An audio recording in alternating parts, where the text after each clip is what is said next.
Truth seekers and political cynic, welcome to our podcast series where we go beyond the page to dissect the stories that shape our world.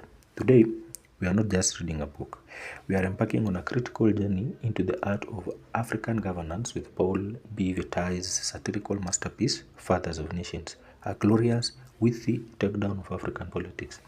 Now, before we dive into the plot, we have to talk about the book as a physical object because it's already roasting our leaders even before you even read the first word.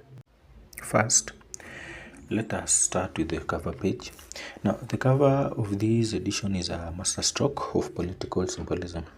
Forget the generic covers you may see.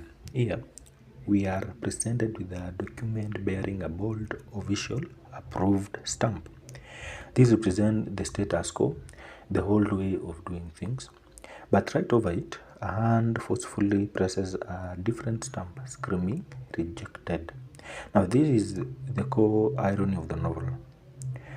A visual promise that what is officially sanctioned is about to be utterly dismissed. Now, another interesting part of this title page is how the title Fathers of Nations has been typed. Now, if you look at it, it is written in a beautiful and almost romantic font, which is goldish or yellowish, which starkly contrasts with the bland bureaucratic stamps. Now, it is the perfect visual metaphor for the chasm between the grand ideals of African leaders and their often mundane, self-serving reality. We will get back to the title. First, let us look at the mind behind the story. Now, his name is Paul B Vitta. He is a Tanzanian and he studied in Tanzania actually, and his biography is as impressive as his prose. Now, Vitta is not a career novelist. He is a distinguished scholar with a background in physics and development studies. His full name is Paul Parandianva Vitta. He holds a PhD in physics from the University of Dar es Salaam, but his career has been largely focused on the intersections of science, technology, and policies in Africa. Now, he served as a professor at the University of Dar es Salaam and was a senior researcher at the International Development Research Center, IDRC, in Nairobi.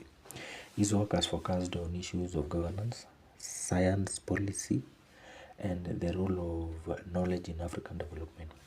This is crucial since it shows that the issues he tackles in Fathers of Nations, that is, for example, corruption, poor governance, and reliance on foreign aid and others, are not just fictional constructs. They are the subject of his life's work. His other notable work includes the research papers and books on the role of universities in development and the challenges of scientific progress in Africa. Now, he approaches fiction with the analytic eye of a scientist and the deep understanding of a development practitioner, which gives his satire its cutting edge. Now, let us look at the setting and the cast of this novel. The novel is set in Banjul, at Gambia, during a summit of African Native State.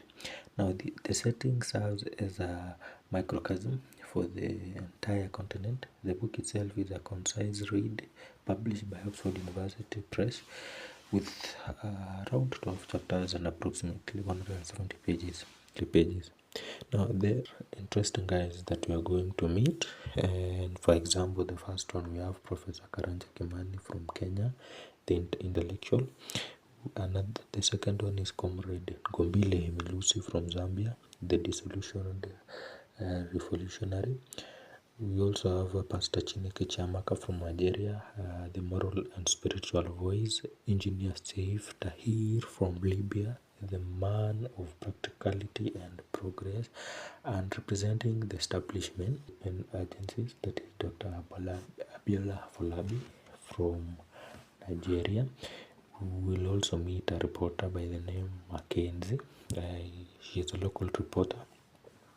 And then now we have the presidents and a king from countries in Africa. Now let's get back to the title. Now the title Fathers of Nation is the book's central ironic thesis.